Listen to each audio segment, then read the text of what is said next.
안녕하세요. 모닥불 읽어주는 밤입니다. 그림 형제의 그림 동화집 제 7편을 이어서 들려드리겠습니다. 한스가 그녀를 얻은 지 얼마 지나지 않아 말했습니다. 아내, 나는 돈을 벌어 우리가 쓸 돈을 마련하러 나갈 것입니다.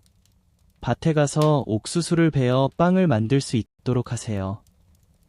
네, 한스, 그렇게 하겠습니다. 한스가 집을 나간 후 그녀는 맛있는 육수를 끓여 밭으로 가져갔습니다. 밭에 도착한 그녀는 생각했습니다. 어떻게 해야 할까? 먼저 베어야 할까? 아니면 먼저 먹어야 할까? 먼저 먹어야겠다. 그녀는 육수를 한 잔 마셨고 완전히 만족한 후 다시 생각했습니다. 어떻게 해야 할까? 먼저 베어야 할까? 아니면 먼저 잠을 자야 할까? 먼저 잠을 자야겠다. 그녀는 옥수수밭에 누워 잠이 들었습니다. 한스는 한참 전에 집에 돌아왔지만 엘사이는 오지 않았습니다. 그는 말했습니다. 내가 얼마나 영리한 엘사이를 두었을까? 그녀는 매우 부지런해서 집에 와서 먹을 시간도 없구나. 하지만 저녁이 되도록 그녀가 오지 않자 한스는 밭에 가서 그녀가 얼마나 베었는지 확인했습니다. 아무것도 베어지지 않았고 그녀는 옥수수밭에 잠들어 있었습니다. 그러자 한스는 서둘러 집으로 돌아와 사냥꾼의 그물을 가져와 작은 방울을 달아 그녀 주위에 둘렀습니다. 그녀는 계속 잠이 들었습니다. 그는 집으로 달려가 집 문을 닫고 의자에 앉아 일을 했습니다. 마침내 어둠이 짙게 깔리자 영리한 엘사이가 깨어났습니다. 일어나 보니 주변에 종소리가 울리고 있었습니다. 그녀는 발걸음마다 방울이 울렸습니다. 그녀는 깜짝 놀라 자신이 정말 영리한 엘사이인지 의심하게 되었습니다. 내가 정말 엘사이인가 아니면 아닌가? 그녀는 이 질문에 어떻게 대답해야 할지 몰라 잠시 망설였습니다. 결국 그녀는 생각했습니다. 집에 가서 내가 정말 엘사인지 물어봐야겠어. 분명히 그들은 알 거야. 그녀는 집 문으로 달려갔지만 문은 닫혀 있었습니다. 그녀는 창문으로 두드려 울었습니다. 한스, 엘사이가 안에 있나요? 그래. 한스가 대답했습니다. 엘사이는 안에 있어. 그러자 그녀는 겁에 질려 말했습니다. 아, 하늘. 그럼 나는 아닌가 봐. 그녀는 다른 문으로 갔지만 사람들이 종소리를 듣자 문을 열어주지 않았습니다. 그녀는 어디에도 들어갈 수 없었습니다. 그러자 그녀는 마을 밖으로 달려갔고 그 후로 아무도 그녀를 보지 못했습니다. 다음 이야기는 덤불 속에 인색한 사람입니다. 한 농부는 충실하고 근면한 하인을 두고 있었습니다. 그는 3년 동안 일했지만 임금을 받지 못했습니다. 결국 그는 더 이상 그렇게 하지 않겠다고 생각했습니다. 그래서 그는 주인에게 가서 말했습니다. 저는 오랫동안 열심히 일했습니다. 제 노고에 대한 정당한 대가를 주실 것이라고 믿겠습니다. 농부는 매우 인색한 사람이었고 그의 하인이 매우 순박하다는 것을 알고 있었습니다. 그래서 그는 새 펜스를 꺼내 매년의 서비스에 대해 펜니를 주었습니다. 가난한 하인은 이것이 많은 돈이라고 생각했고 이렇게 말했습니다. 왜 힘들게 일하고 형편없는 음식을 먹고 살아야 할까? 이제 나는 세상을 돌아다니며 즐거운 시간을 보낼 수 있어. 그는 돈을 주머니에 넣고 언덕과 계곡을 굽이굽이 여행을 떠났습니다. 그는 들판을 가로지르며 노래하고 춤을 추는 동안 한 작은 난쟁이가 그에게 왜 그렇게 즐거운지 물었습니다. 왜 이렇게 기운이 없어 보이는지 모르겠네. 남자가 말했습니다. 나는 건강도 좋고 돈도 많으니 뭘 걱정하겠어? 3년 동안 모아둔 돈이 모두 주머니에 안전하게 들어있단 말이야. 작은 남자가 물었습니다. 얼마나 되는 돈인가? 무려 3펜이여. 남자, 국민, 가 대답했습니다. 다른 사람은 내가 그 돈을 받을 수 있을까? 나는 정말 가난해. 라고 말했습니다. 남자는 동정심을 느껴 가진 돈을 모두 주었고, 작은 난쟁이는 내가 이렇게 착하고 정직한 마음을 가졌으니 페니당 한 가지씩 총 3가지 소원을 들어주겠다. 원하는 대로 골라. 라고 말했습니다. 국민은 행운에 기뻐하며 말했습니다. 돈보다 더 좋은 것들이 많아. 첫째, 내가 쏘면 무엇이든 맞히는 활을 갖고 싶고, 둘째, 내 연주를 들으면 모두가 춤을 추게 되는 바이올린을 갖고 싶어. 셋째, 내가 부탁하는 것은 모두 들어주었으면 좋겠어. 난쟁이는 3가지 소원을 들어주겠다고 했고, 활과 바이올린을 주며 길을 떠났습니다. 국민도 자신의 길을 가기 시작했고, 이전보다 10배나 더 기뻤습니다. 얼마 지나지 않아 그는 한 늙은 구두쇠를 만났습니다. 그들 옆에는 나무가 서 있었고, 나무 꼭대기 가지에 아름다운 종달새가 즐겁게 노래하고 있었습니다. 아, 얼마나 예쁜 새일까? 구두쇠가 말했습니다. 저런 새 한 마리를 얻기 위해 많은 돈을 주고 싶어. 그게 다인가? 국민이 말했습니다. 곧 잡을 수 있어. 그는 활을 들어 올렸고, 종달새가 나무 아래 덤불 속에 떨어졌습니다. 구두쇠는 새를 잡기 위해 덤불 속으로 기어 들어갔지만, 바로 그때 그의 동료는 바이올린을 연주하기 시작했고, 구두쇠는 춤을 추고 공중으로 뛰어다니기 시작했습니다. 가시가 옷을 찢어발겼고, 구두쇠는 온몸이 긁히고 상처 입어 피가 흘렀습니다. 제발, 구두쇠가 외쳤습니다. 선생님, 선생님, 제발 바이올린은 그만두세요. 제가 무슨 잘못을 저질렀을까요? 수많은 가난한 영혼을 삭바른 적이 있지 않느냐. 이제 내 죄에 대한 벌을 받는 중이다. 다른 사람은 다시 다른 곡을 연주했습니다.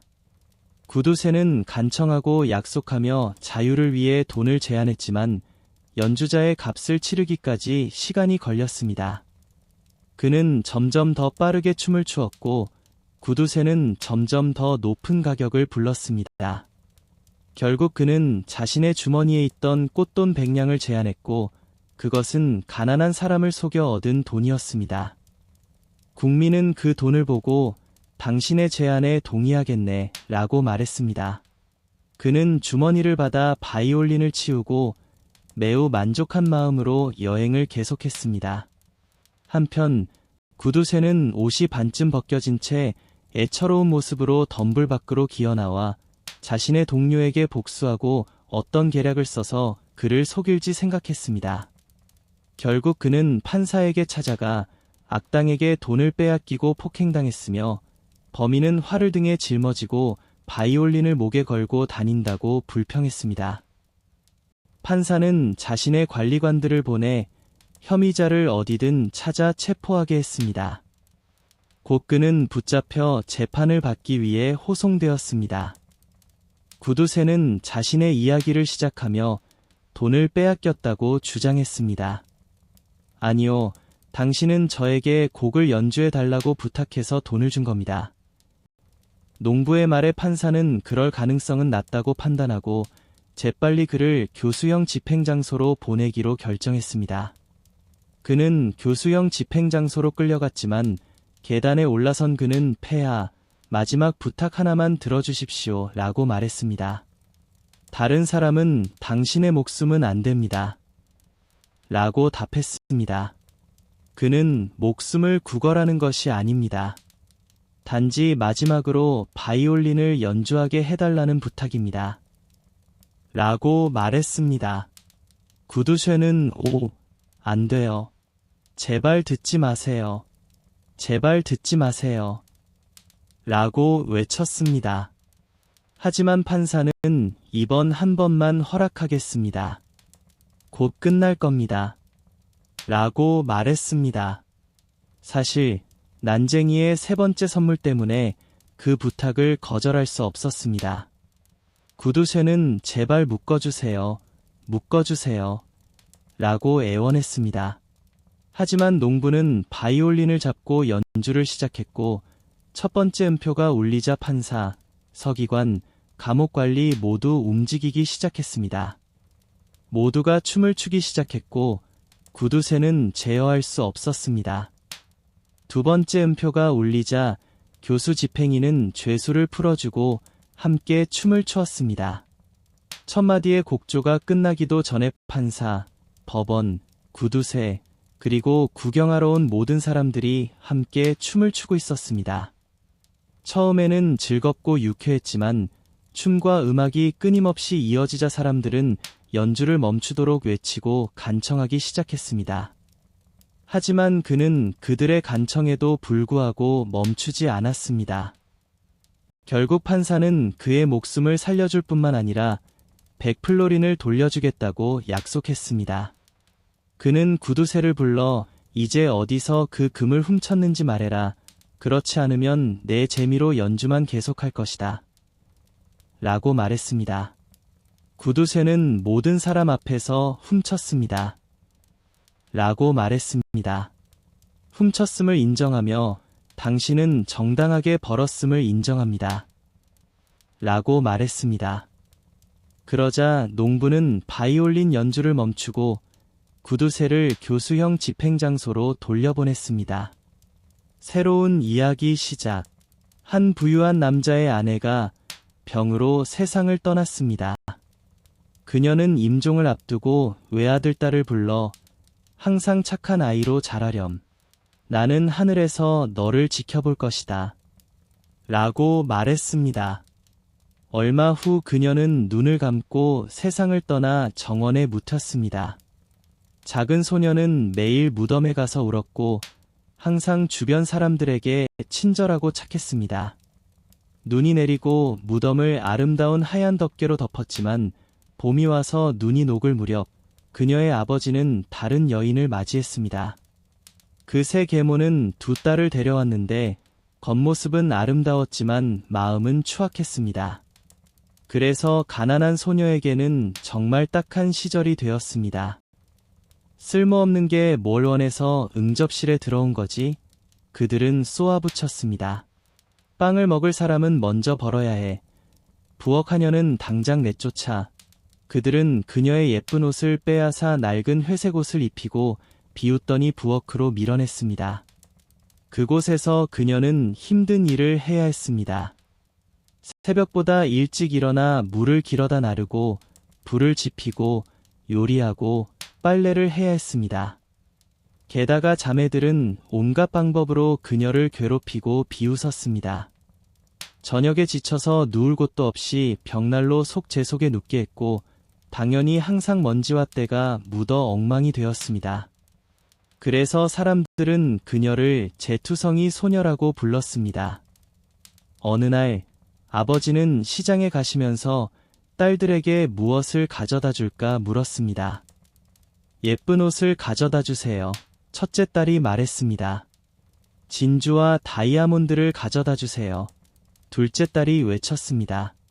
그러자 그는 자신의 딸에게 얘야, 너는 무엇을 갖고 싶니? 하고 물었습니다. 그녀는 아버지, 당신이 돌아오는 길에 내 모자를 스치고 지나가는 첫 번째 상수리 나무 가지를 가져다 주세요. 라고 대답했습니다. 아버지는 첫째와 둘째 딸에게 원하는 예쁜 옷과 진주, 다이아몬드를 사서 돌아오는 길에 푸른 숲을 지나갈 때 상수리 나무 가지가 그의 모자를 거의 밀어낼 정도로 스쳤습니다. 그는 그것을 꺾어 가져와 딸에게 주었습니다. 그녀는 그것을 받아 어머니의 무덤에 심고 너무 슬퍼서 눈물로 적셨습니다. 그 눈물 덕분에 나무는 무성하게 자랐습니다. 그녀는 매일 3번 나무에게 가서 울었고 곧 작은 새가 날아와 나무 위에 둥지를 틀고 그녀와 이야기하고 그녀를 지켜보고 그녀가 원하는 것을 가져다 주었습니다. 어느 날 그 땅의 왕이 3날 동안 이어질 연회를 열었습니다. 그리고 그 연회에 참석한 사람들 중에서 왕자님이 신부를 고르기로 했습니다. 제투성이 소녀의 두 자매는 연회에 참석하게 되었습니다. 그래서 그들은 그녀를 불러 우리 머리를 빗어주고 신발을 닦고 허리띠를 매주렴. 우리가 왕의 연회에 춤을 추러 가야 하니까. 라고 말했습니다. 그녀는 시키는 대로 했습니다. 하지만 모든 일이 끝나자 그녀는 눈물을 참을 수 없었습니다. 그녀는 자신이도 함께 연회에 갔으면 좋겠다는 생각이 들었기 때문입니다. 결국 그녀는 어머니에게 간절히 부탁했습니다. 어머니, 제발 저를 보내주세요. 네, 제투성이 소녀. 너는 입을 옷도 없고 춤도 못 추면서 연회에 가고 싶다고? 어머니는 말했습니다. 그녀가 계속 졸라대자 어머니는 그녀를 달래기 위해 이 접시에 담긴 완두콩을 제 속에 던져 2시간 안에 완두콩을 모두 골라내면 너도 연회에 갈 수 있다. 라고 말했습니다. 그녀는 완두콩을 제 속에 던졌지만 작은 소녀는 뒷문으로 나가 정원에 가서 외쳤습니다. 하늘을 가르며 거기 하늘을 가르며 종달새 찌르레기 참새들아 여기 어서 오세요. 모두 모여 도와주세요. 어서 쪼쪼쪼. 바로 그때 2마리의 흰 비둘기가 부엌 창문으로 날아 들어왔습니다. 이어 2마리의 두루미가 나타났고 그 뒤를 이어 천상의 모든 새들이 지저귀고 팔랑거리며 들어왔습니다. 새들은 제 속에 내려앉았습니다. 작은 비둘기들은 고개를 숙이고 쪼쪼쪼쪼기 시작했고 다른 새들도 쪼쪼쪼쪼기 시작했습니다. 모두 함께 잠시만의 좋은 곡식은 모두 골라 그릇에 담았지만 쟤는 그대로 남겼습니다. 1시간도 채 되지 않아 작업은 완전히 끝났고 새들은 모두 다시 창문으로 날아갔습니다. 신데렐라는 그릇을 어머니에게 가져다주며 연회에 갈 수 있다는 생각에 기뻐했습니다. 하지만 어머니는 안 돼. 넌 녀석이야. 옷도 없고 춤도 못 춰 갈 수 없어. 라고 말했습니다. 신데렐라가 간절히 가고 싶다고 애원하자 어머니는 1시간 안에 제 속에 있는 2개의 완두콩 그릇을 모두 골라내면 너도 갈 수 있다. 라고 말했습니다. 어머니는 그렇게 해서 적어도 녀석을 없앨 수 있다고 생각했습니다. 그렇게 말하고 어머니는 2개의 완두콩 그릇을 제 속에 던졌습니다. 하지만 작은 소녀는 뒷문으로 나가 정원에 가서 외쳤습니다. 하늘을 가르며 거기 하늘을 가르며 종달새 찌르레기 참새들아 여기 어서 오세요. 모두 모여 도와주세요. 어서. 바로 그때 2마리의 흰 비둘기가 부엌 창문으로 날아 들어왔습니다. 이어 2마리의 두루미가 나타났고 그 뒤를 이어 천상의 모든 새들이 지저귀고 뛰어다녔습니다. 새들은 제 속에 내려앉았습니다. 작은 비둘기들은 고개를 숙이고 쪼쪼쪼쪼기 시작했고 다른 새들도 쪼쪼쪼쪼기 시작했습니다. 모두 함께 잠시만의 좋은 곡식은 모두 그릇에 담았고 쟤는 그대로 남겼습니다. 30분도 채 되지 않아 모든 작업이 끝났고 새들은 모두 다시 날아갔습니다. 신데렐라는 그릇을 어머니에게 가져다주며 연회에 갈 수 있다는 생각에 기뻐했습니다. 하지만 어머니는 소용없어. 넌 갈 수 없어. 옷도 없고 춤도 못 추고 우리를 망신만 줄 거야. 라고 말하며 2딸과 함께 연회에 갔습니다. 모두 떠나고 집에는 아무도 남지 않자 신데렐라는 슬픈 마음으로 상수리나무 아래에 앉아 외쳤습니다. 흔들려라, 상수리나무. 금과 은을 내게 쏟아주렴. 왕자님은 곧 그녀에게 다가가 손을 잡고 춤을 추었습니다. 다른 누구와 춤추지 않고 오직 그녀와 함께 말이죠. 그는 그녀의 손을 놓지 않았습니다. 다른 사람이 그녀에게 춤을 신청하려 하면 이 아가씨는 제 춤 파트너입니다. 라고 말했습니다. 그들은 늦은 밤까지 춤을 추었습니다. 그리고 그녀는 집에 가고 싶어 했습니다. 왕자님은 제가 아가씨를 모시고 집까지 안전하게 데려다 드리겠습니다. 라고 말했습니다. 아름다운 아가씨가 어디에 살고 있는지 보고 싶었기 때문입니다. 하지만 그녀는 왕자님을 완강하게 뿌리치고 집으로 달려갔습니다. 왕자님이 그녀를 쫓아갈 때 그녀는 비둘기 굴로 뛰어올라 문을 닫았습니다. 왕자님은 그녀의 아버지가 돌아오실 때까지 기다렸다가 연회에 왔던 낯선 아가씨가 비둘기 굴에 숨었다고 말씀드렸습니다. 하지만 문을 부수고 들어가 보니 아무도 없었습니다.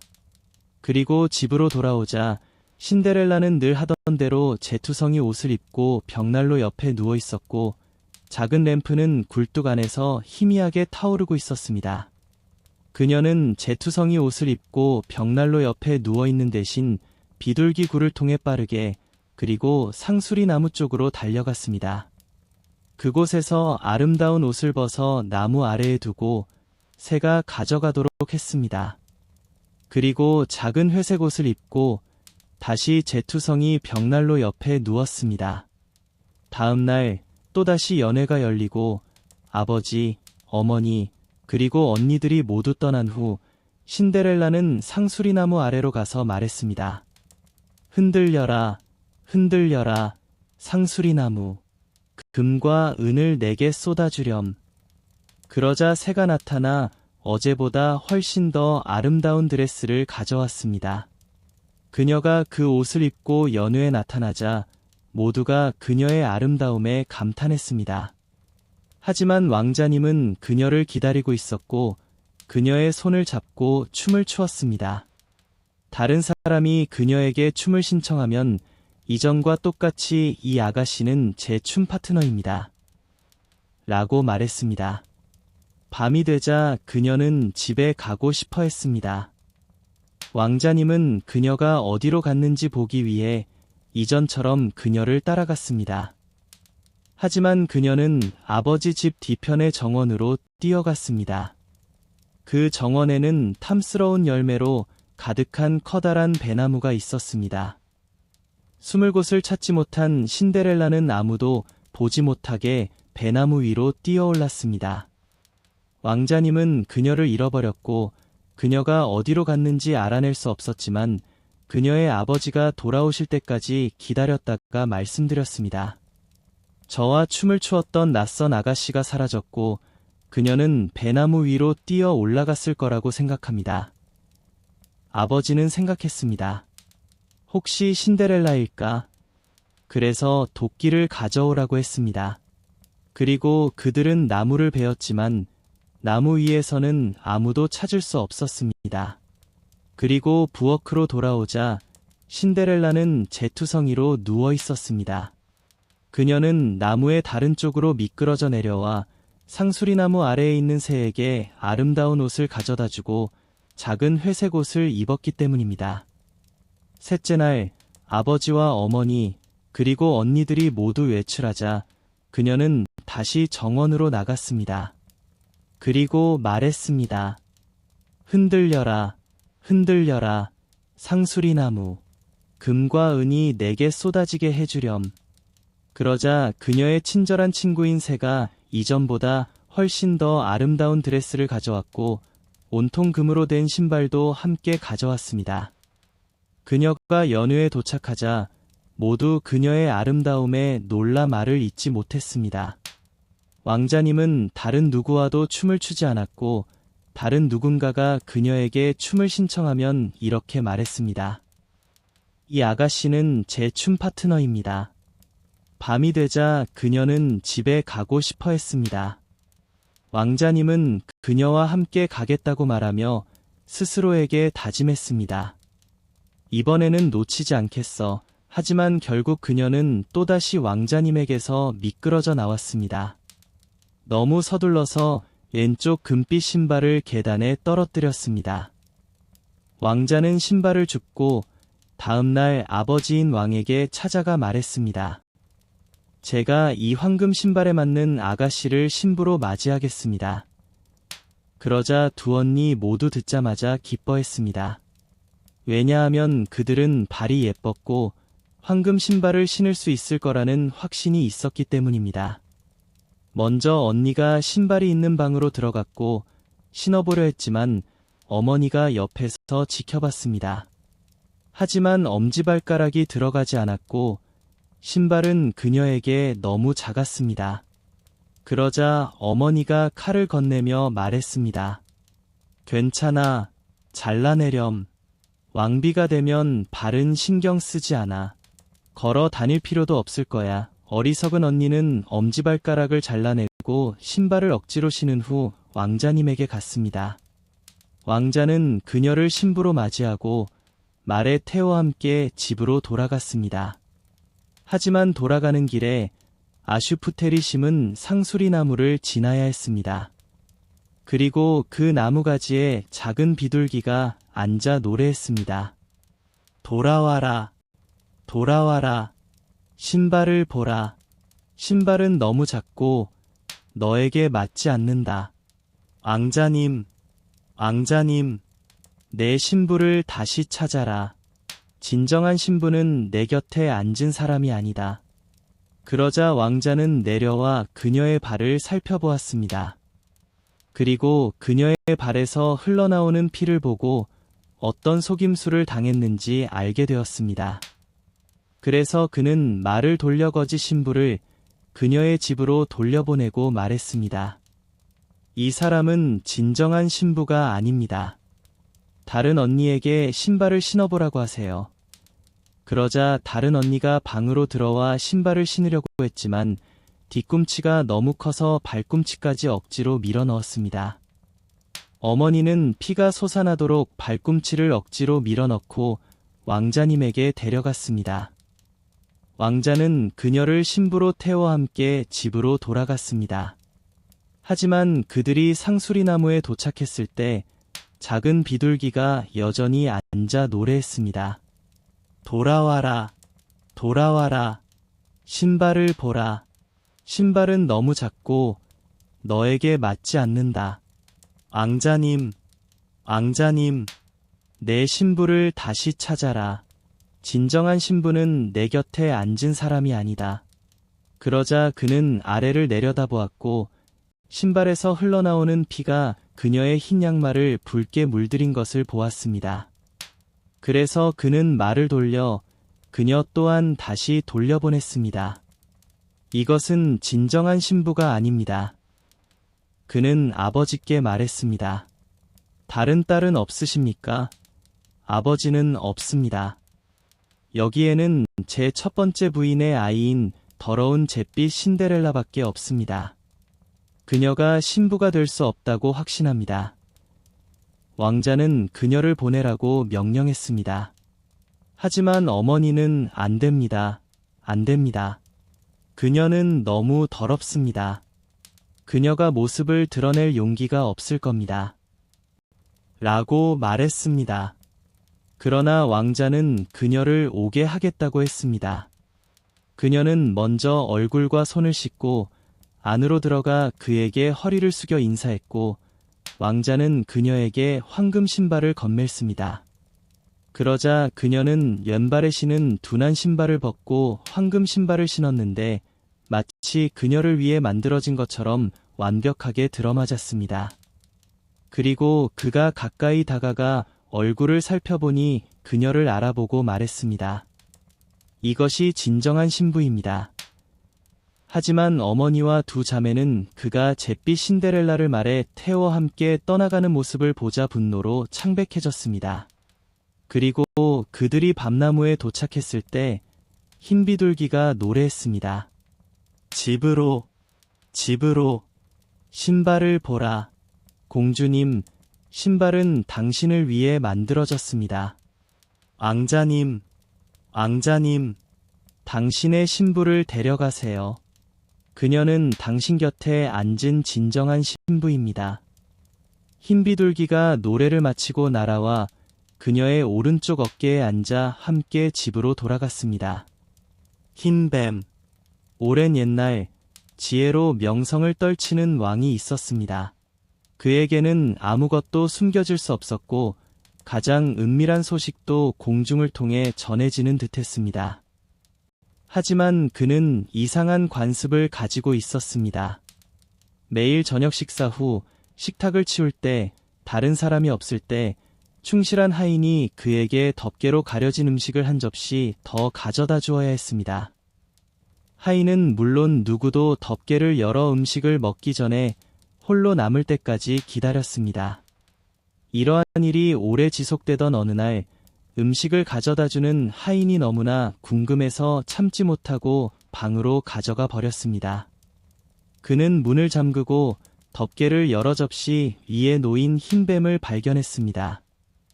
하지만 그는 맛보는 것을 참지 못하고 조그만 조각을 잘라 입에 넣었습니다. 그 순간 밖에서 작은 목소리에 이상한 속삭임이 들려왔습니다.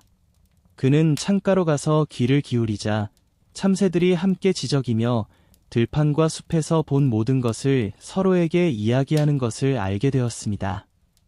뱀을 먹음으로써 그는 동물들의 언어를 이해할 수 있게 되었습니다.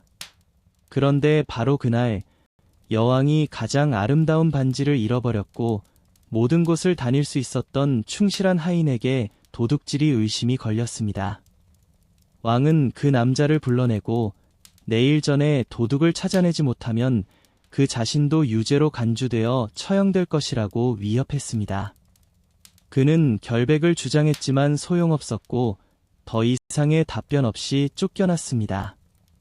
당황과 두려움에 휩싸인 그는 앞마당으로 내려가 어떻게 하면 이 곤경에서 벗어날 수 있을지 고민했습니다.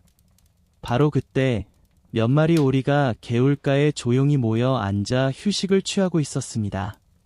부리로 깃털을 다듬으며 은밀한 이야기를 나누고 있었죠. 하인은 그 옆에 서서 이야기를 듣게 됩니다. 오리들은 아침 내내 어디를 돌아다녔고 어떤 맛있는 먹이를 찾았는지 서로에게 이야기하고 있었습니다. 그러다 한 마리가 애처로운 목소리로 말했습니다. 내 배가 무겁게 느껴져요. 급하게 먹다가 여왕 방 아래 놓여있던 반지를 삼켜버렸어요. 하인은 즉시 그 오리의 목을 잡고 부엌으로 데려가 요리사에게 말했습니다. 이것은 훌륭한 오리입니다. 제발 죽여주세요. 요리사는 네라고 대답하며 손에 쥐어보았습니다. 아주 푹살이 쪘군요. 오랫동안 구워 먹기 위해 기다려왔나 보네요. 요리사는 오리의 머리를 잘라버렸고 오리를 꼬치에 꿰어 준비하는 동안 여왕의 반지가 발견되었습니다. 하인은 이제 자신의 결백을 쉽게 증명할 수 있었습니다. 왕은 잘못을 만회하기 위해 그에게 소원을 빌라고 허락하고 그가 원하는 최고의 자리로 주겠다고 약속했습니다. 하인은 모든 것을 거절하고 세상을 구경하고 돌아다니고 싶다며 여행할 돈과 말 한두 마리만 달라고 부탁했습니다. 소원이 이루어지자 그는 길을 떠났고 어느 날 연못에 이르렀습니다. 그곳에서 갈대 속에 잡혀 숨막히며 고통스러워하는 물고기 3마리를 발견했습니다. 물고기는 벙어리라고 하지만 그는 그들이 비참하게 죽어갈 것이라는 탄식을 들었습니다. 그는 마음이 착해서 말에서 내려 3마리의 죄수를 물속으로 돌려보냈습니다. 물고기들은 기쁨에 차 펄쩍 뛰어오르며 말했습니다. 우리를 구해주셔서 감사합니다. 당신의 은혜를 잊지 않고 갚겠습니다. 그는 계속 길을 갔고 잠시 후 발 아래 모래에서 목소리가 들리는 듯했습니다. 그는 귀 기울여 보니 개미 왕이 불평하고 있었습니다. 사람들은 왜 둔한 짐승들을 가지고 우리 몸을 밟지 않나요? 저 멍청한 말은 무거운 발로 내 백성들을 함부로 짓밟고 있어요. 그는 옆길로 돌아섰고 개미 왕은 외쳤습니다. 우리는 당신을 기억할 것입니다. 좋은 일에는 또 다른 좋은 일이 따릅니다. 길은 숲으로 이어졌고 그곳에서 두 마리의 늙은 까마귀가 둥지 옆에서 새끼들을 쫓아내고 있었습니다. 저기, 아무 쓸모없는 녀석들아. 이제 더 이상 먹이를 찾아줄 수 없어. 넌 컸으니 스스로 먹고 살 수 있을 거야. 하지만 가엾은 새끼 까마귀들은 땅에 엎드려 날갯짓하며 울부짖었습니다.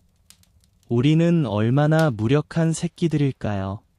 스스로 살아가야 하지만 날 수 없어요.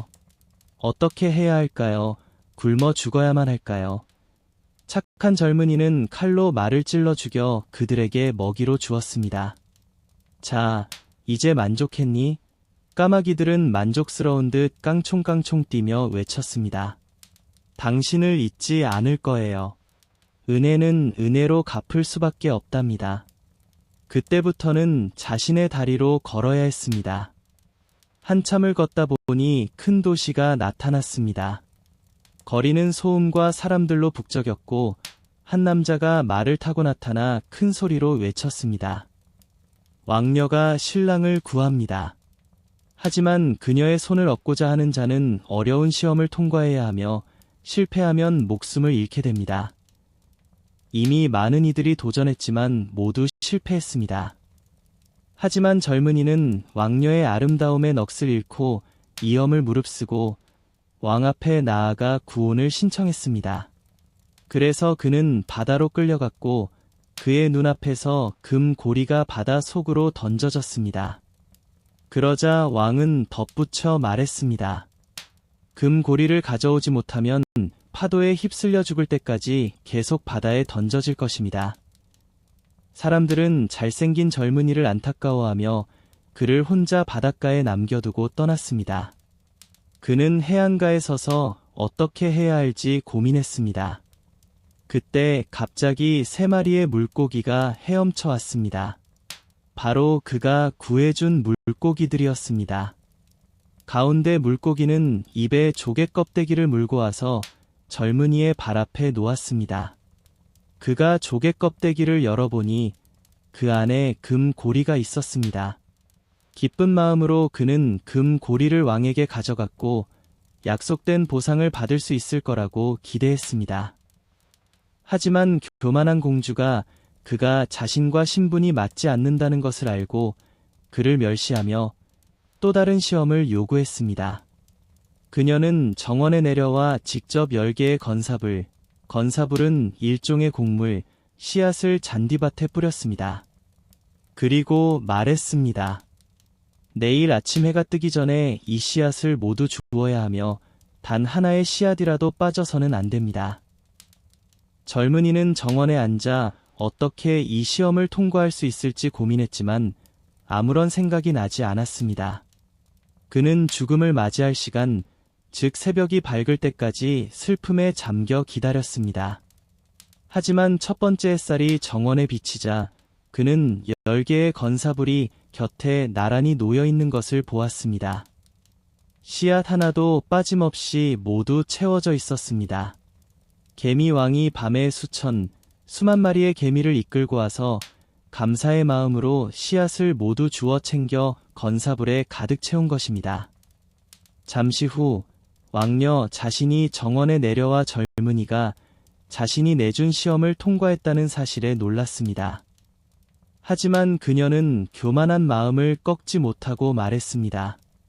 그가 2가지 시험을 모두 통과했지만 생명의 나무에서 사과를 가져올 때까지는 내 아내가 될 수 없다. 젊은이는 생명의 나무가 어디에 있는지 몰랐지만 자신의 다리가 움직이는 한 영혼이 찾아다닐 각오를 했습니다. 비록 찾을 수 없을지도 모르지만 말입니다. 그가 새 왕국을 헤매던 어느 날 저녁, 숲에 도착하여 나무 아래에 누워 잠을 청했습니다. 그런데 나뭇가지에서 부스럭거리는 소리가 들렸고 황금 사과가 그의 손에 떨어졌습니다. 동시에 3마리의 까마귀가 날아와 그의 무릎 위에 앉아 말했습니다. 우리는 당신이 굶어 죽지 않도록 구해준 3마리의 어린 까마귀입니다. 우리가 자라서 당신이 황금 사과를 찾고 있다는 소식을 듣고 바다를 건너 세상 끝에 있는 생명의 나무가 있는 곳까지 날아와 이 사과를 가져왔습니다. 젊은이는 기쁨에 겨워 집으로 향했고 황금 사과를 왕의 아름다운 딸에게 가져갔습니다. 그녀는 더 이상 변명할 이유가 없었습니다. 그들은 생명의 사과를 반으로 잘라 함께 먹었고 그녀의 마음은 그를 향한 사랑으로 가득 차게 되었습니다. 그들은 평화롭고 행복하게 오래도록 살았습니다. 늑대와 7마리의 아기 염소. 옛날에 7마리의 아기 염소를 둔 어미 염소가 있었습니다. 어미 염소는 자식 염소들을 자식에 대한 모든 모성애로 사랑했습니다. 어느 날 숲에 나가 먹이를 가져오고 싶었습니다. 그래서 그녀는 7마리 모두를 불렀습니다. 사랑하는 아이들아, 어머마마가 숲에 가야 한다. 늑장에 조심해야 한다. 늑장이 들어오면 너희 모두를 뼈와 살점까지 뜯어 먹을 것이다. 녀석은 종종 변장을 하지만 거친 목소리와 검은 발로 곧 알 수 있을 것이다. 아기 염소들은 말했습니다. 사랑하는 어머마마, 저희는 스스로를 잘 지킬 것입니다. 어머마마는 걱정 없이 가셔도 됩니다. 어미 염소는 염소 울음소리를 내며 안심하고 길을 나섰습니다. 얼마 지나지 않아 누군가가 집 문을 두드리고 말했습니다. 문을 열어라, 사랑하는 아이들아. 어머마마가 왔고 너희 각자에게 가져온 것이 있다. 하지만 아기 염소들은 거친 목소리로 늑장을 알아차렸습니다. 저희는 문을 열지 않을 거예요. 당신은 어머마마가 아니에요. 어머마마는 부드럽고 상냥한 목소리를 냈는데 당신의 목소리는 거칠어요. 당신은 늑장이에요. 늑장은 화가 나서 빵집 주인을 찾아가 큰 덩어리의 분필을 사고 그걸 먹고 목소리를 부드럽게 만들었습니다. 그리고 다시 돌아와 집 문을 두드리고 말했습니다. 문을 열어라, 사랑하는 아이들아. 어머마마가 왔고 너희 각자에게 가져온 것이 있다. 하지만 늑장은 검은 발을 창문에 갓대고 있었고 아기 염소들은 그것을 보고 외쳤습니다. 저희는 문을 열지 않을 거예요. 어머마마는 당신처럼 검은 발이 없어요. 당신은 늑장이에요. 늑장은 빵 굽는 사람에게 달려가 말했습니다. 발이 다쳤어요. 제 발에 반죽을 발라주세요. 그리고 빵 굽는 사람이 그의 발에 반죽을 바르자 그는 제분소로 달려가 말했습니다. 제 발에 밀가루를 뿌려주세요. 제분소 주인은 생각했습니다. 저 늑장은 누군가를 속이려고 하는군 하고 거절했습니다. 하지만 늑장은 말했습니다. 만약 그렇게 하지 않으면 너희를 잡아먹을 것이다. 제분소 주인은 두려워하며 그의 발을 하얗게 만들었습니다. 참으로 이것은 인간사의 이치입니다. 그때 늑장은 3번째로 집 문으로 향했습니다. 문을 두드리며 말했습니다. 얘들아, 문을 열어줘. 내 엄마가 숲에서 돌아왔고 너희에게 하나씩 선물을 가져왔단다. 어린아이들은 소리쳤습니다. 먼저 발을 보여줘서 우리 엄마인지 확인하게 해줘. 늑장은 창문 밖으로 발을 내밀었고 아이들은 발이 하얗다는 것을 보고 그가 말한 것이 모두 사실이라고 믿으며 문을 열었습니다. 하지만 들어온 것은 늑장이었습니다. 아이들은 겁에 질려 숨으려 했습니다. 한 명은 식탁 밑으로, 2번째는 침대로, 3번째는 아궁이로, 4번째는 부엌으로, 5번째는 찬장으로, 6번째는 세면대 밑으로, 7번째는 시계장으로 숨어들었습니다. 하지만 늑장은 모두 찾아내어 예의를 갖추지도 않고 한 명씩 순서대로 삼켜버렸습니다. 시계장 안에 있던 막내 아이만이 늑장의 눈을 피할 수 있었습니다. 늑장은 배불리 먹고는 집 밖의 푸른 초원에 있는 나무 아래에 누워 잠이 들었습니다. 잠시 후 늙은 염소는 숲에서 돌아왔습니다. 아, 끔찍한 광경이었습니다. 집 문은 활짝 열려 있었고 식탁과 의자, 벤치는 엎어져 있었으며 세면대는 산산이 부서져 있었고 이불과 베개는 침대에서 찢겨져 있었습니다. 염소는 아이들을 찾았지만 어디에도 없었습니다. 아이들을 하나씩 이름으로 불렀지만 아무도 대답하지 않았습니다. 마침내 막내 아이에게 다다랐을 때 작은 목소리가 울려왔습니다. 엄마, 시계장 안에 있어요. 염소는 아이를 꺼내자 아이는 늑장이 왔고 모든 아이들을 먹었다고 말했습니다. 그제서야 염소는 가엾은 아이들을 생각하며 눈물을 흘렸습니다. 슬픔에 잠긴 염소는 집을 나서고 막내 아이는 함께 나섰습니다. 초원에 도착했을 때 늑장은 나무 아래에 누워 콧노래를 곤히 자고 있었습니다. 염소는 늑장을 자세히 살펴보니 배 속에서 무언가가 꿈틀거리고 있는 것을 발견했습니다.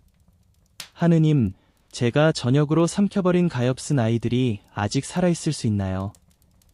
염소는 아이를 데리고 집으로 돌아와 가위와 바늘과 실을 가져오게 했습니다.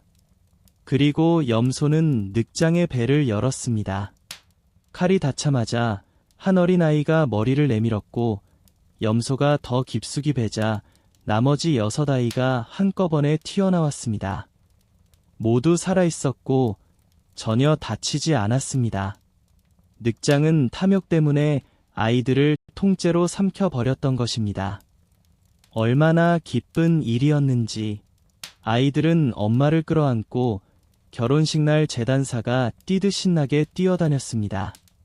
어머니는 말씀하셨습니다. 자, 큰 돌들을 가져다 배에 가득 채워 넣어라. 늑장이 잠든 틈을 타서 말이다. 아이들은 재빨리 돌들을 옮겨 늑장의 배에 최대한 많이 넣었습니다. 어머니는 서둘러 꿰매어 주셨습니다. 늑장은 아무것도 모르고 조금도 깨어나지 못했습니다. 늑장이 잠을 충분히 잔 뒤 일어났습니다. 그런데 배 속의 돌들이 늑장을 매우 목마르게 만들었습니다. 물을 마시기 위해 우물로 가고 싶었습니다. 하지만 움직이자 돌들이 서로 부딪히며 덜컹거렸습니다. 늑장은 이렇게 외쳤습니다. 내 뼈에 부딪고 덜컹거리네. 내가 6아이라고 생각했는데 커다란 돌 같구나. 우물에 도착해 물을 마시려고 몸을 숙였을 때 무거운 돌들이 늑장을 물속으로 떨어뜨렸습니다. 비참하게 익사했습니다. 아이들은 그 모습을 보자마자 달려와 소리쳤습니다. 늑장이 죽었어. 늑장이 죽었어. 그리고 어머니와 함께 우물 주위에서 기쁨을 나누며 춤을 췄습니다.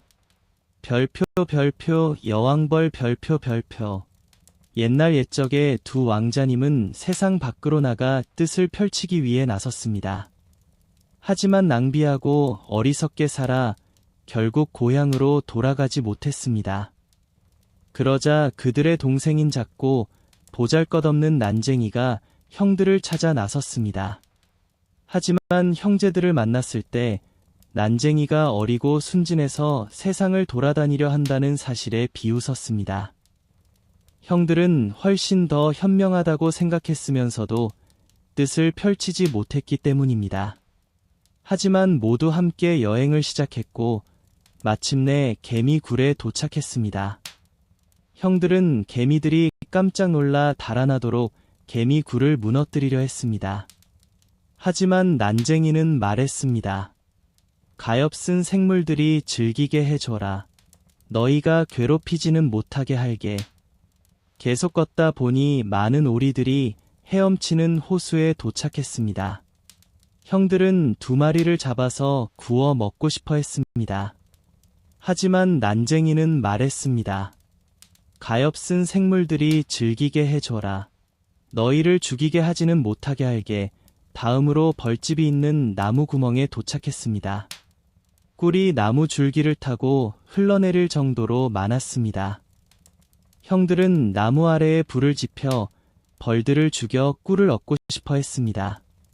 하지만 난쟁이는 그들을 막고 말했습니다. 예쁜 곤충들이 즐기게 해줘라. 너희를 태우게 하지는 못하게 할게. 세 형제가 마침내 성에 도착했습니다. 마구간을 지나치며 보니 멋진 말들이 서 있었지만 모두 대리석으로 만들어져 있었고 사람은 보이지 않았습니다. 그들은 모든 방을 둘러보고 세 개의 자물쇠가 달린 문 앞에 도착했습니다.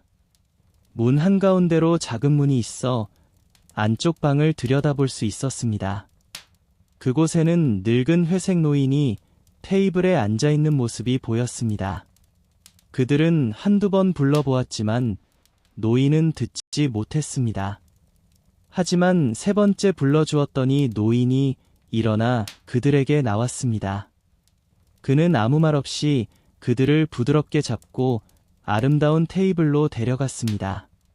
테이블 위에는 온갖 맛있는 음식들이 가득했고 음식을 먹고 마신 후 그는 각자 침실로 안내했습니다. 다음 날 아침 그는 장남을 불러 대리석 테이블로 데려갔습니다. 그곳에는 세 개의 석판이 있었는데 그 석판에는 성을 저주로부터 풀 수 있는 방법이 적혀 있었습니다.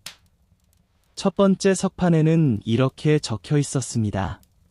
숲속의 이끼 아래 왕국의 딸에게 속한 1000개의 진주가 놓여 있습니다. 이 모든 진주를 찾아야 합니다. 해가 지기 전에 하나라도 빠지면 진주를 찾는 자는 돌로 변하게 될 것입니다. 장남은 진주를 찾기 위해 하루 종일 숲을 헤맸습니다. 하지만 저녁이 되도록 첫 번째 100개의 진주조차 찾지 못했고 석판에 예언된 대로 돌로 변하고 말았습니다. 다음 날 차남이 그 일을 맡았습니다. 하지만 그 역시 첫째와 마찬가지로 단지 두 번째 100개의 진주밖에 찾지 못했고 결국 그 또한 돌로 변했습니다. 마침내 작은 난쟁이 차례가 왔습니다. 그는 이끼 속을 자세히 살펴보았지만 진주를 찾는 일이 너무 힘들고 지루했습니다. 그는 돌 위에 앉아 울기 시작했습니다. 그때 그를 구해준 개미왕이 5,000명의 개미들을 데리고 나타나 도움을 주었습니다. 잠시 후 개미들은 모든 진주를 찾아 더미로 쌓아 놓았습니다. 두 번째 석판에는 이렇게 적혀 있었습니다. 공주의 침실문을 여는 열쇠를 호수에서 건져 올려야 합니다. 난쟁이가 호숫가에 다가가자 그를 구해준 2마리의 오리가 헤엄쳐 나왔습니다. 오리들은 물속으로 뛰어들어 열쇠를 가져왔습니다. 세 번째 과제는 가장 어려웠습니다. 왕의 3딸 중 가장 젊고 아름다운 딸을 골라야 했습니다. 3딸 모두 아름다웠고 똑같았지만 장남은 셋째 딸이 꿀 한 숟가락을 먹었다는 것을 알게 되었습니다. 그래서 꿀을 먹은 딸을 맞춰야 했습니다. 그때 난쟁이에게 불길에서 구해준 벌떼의 여왕이 나타나 세 딸의 입술을 확인했습니다. 결국 여왕은 꿀을 먹은 딸의 입술에 앉았습니다. 그래서 난쟁이는 어떤 딸이 가장 젊은지 알 수 있었습니다. 이렇게 저주가 풀렸고 돌로 변했던 모든 사람들이 깨어나 원래 모습을 되찾았습니다. 난쟁이는 가장 젊고 아름다운 공주와 결혼했고 아버지의 뒤를 이어 왕이 되었으며 그의 2 형제는 다른 2 자매와 결혼했습니다. 다음 이야기, 신과 수공업자. 옛날에 아주 성실하고 열심히 일하는 신발장이 있었습니다. 하지만 아무리 열심히 일해도 생활비를 벌기에는 부족했습니다. 결국 그는 가진 모든 것을 잃고 단지 한 켤레 신발을 만들 수 있는 가죽 조각 하나밖에 남지 않았습니다. 그는 가죽을 재단하여 다음 날 만들 준비를 했습니다. 그는 이른 아침에 일을 시작할 예정이었기 때문입니다. 그는 어려운 상황 속에서도 양심은 가볍고 마음은 편안했습니다. 그는 평화롭게 잠자리에 들고 모든 걱정은 하늘에 맡기고 곧 잠이 들었습니다. 다음 날 아침 기도를 마친 그는 자신의 작업대로 향했습니다. 그런데 놀랍게도 탁자 위에 완성된 신발 한 켤레가 놓여 있었습니다. 그는 대체 무슨 일이 일어난 건지 도무지 알 수 없었습니다. 꼼꼼하게 살펴본 바 바느질 하나라도 엉성한 곳 없이 완벽했습니다. 모든 것이 너무나 깔끔하고 정교하여 정말 걸작이라고 할 만했습니다. 같은 날 손님이 찾아와 신발을 보자마자 매우 마음에 들어했고 평소보다 높은 가격을 기꺼이 지불했습니다. 가난한 신발 장인은 돈으로 가죽을 충분히 구입하여 또 다른 두 켤레를 만들 수 있었습니다. 저녁에는 가죽을 재단하고 일찍 잠자리에 들었습니다. 다음 날 아침 일찍 일을 시작하기 위해서였습니다. 하지만 그는 노력할 필요조차 없었습니다. 아침에 일어나 보니 재단해 놓은 가죽이 이미 바느질되어 완성된 상태였습니다. 곧 구매자들이 찾아와 그의 제품에 정당한 대가를 지불했고 그는 또다시 4켤레를 만들 수 있을 만큼의 가죽을 구입했습니다. 그는 다시 밤에 가죽을 재단했지만 아침에는 역시 완성된 상태로 놓여 있었습니다. 이러한 일들이 한동안 계속되었습니다. 밤에 준비해 놓은 작업은 항상 새벽이 되기 전에 완료되었고 신발 장인은 곧 다시 번성하고 풍족해졌습니다. 어느 크리스마스 즈음 저녁에 부부로 불 앞에 앉아 이야기를 나누던 중 남편은 아내에게 말했습니다. 오늘 밤 깨어 지켜보면서 누가 내 일을 대신 해주는지 확인해 보고 싶습니다. 아내도 그 생각에 동의하며 방 한쪽에 촛불을 켜두고 커튼 뒤에 숨어 무슨 일이 일어날지 지켜보기로 했습니다. 자정 무렵 2명의 작은 벌거벗은 난쟁이가 나타나 신발 장인의 작업대에 앉았습니다. 그들은 재단해 놓은 모든 가죽을 집어들고 작은 손가락으로 바느질하고 두드리고 톡톡 두드리며 엄청난 속도로 작업했습니다. 신발 장인은 그 광경을 보며 놀라움의 넋을 잃고 눈을 뗄 수 없었습니다. 그들은 새벽이 밝아오기 훨씬 전까지 작업을 마쳤고 그 후 번개처럼 사라졌습니다. 다음 날 아내와 신발 장인은 서로에게 말했습니다. 이 작은 존재들이 우리를 부자로 만들어 주었으니 우리는 그들에게 감사하고 할 수 있는 일은 없는지 살펴봐야 합니다. 그들이 이렇게 춥게 뛰어다니는 모습이 안타깝습니다. 옷이라도 제대로 입고 다닐 수 있었으면 좋겠어요. 제가 각자에게 셔츠와 조끼, 바지를 만들어주고 당신은 각자에게 작은 신발 한 켤레씩 만들어주세요. 신발 장인은 그 제안에 매우 기뻤습니다. 그리고 어느 날 저녁 모든 옷이 준비되자 그는 그 옷들을 작업 대신 탁자 위에 놓아두고 작은 난쟁이들이 무엇을 할지 보기 위해 숨어 있었습니다. 자정 무렵 난쟁이들은 춤을 추고 뛰어다니며 방 안을 뛰어다녔고 평소처럼 작업대에 앉았습니다.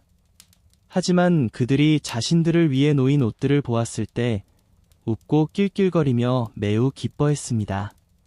눈 깜짝할 사이에 옷을 갖춰 입고 신나게 춤을 추고 뛰어다니며 아주 즐겁게 움직였습니다. 그러다 마침내 문 밖으로 초록빛 들판을 가로질러 밖으로 나갔습니다. 제 7편은 여기까지입니다. 이야기는 다음 편에서 계속됩니다.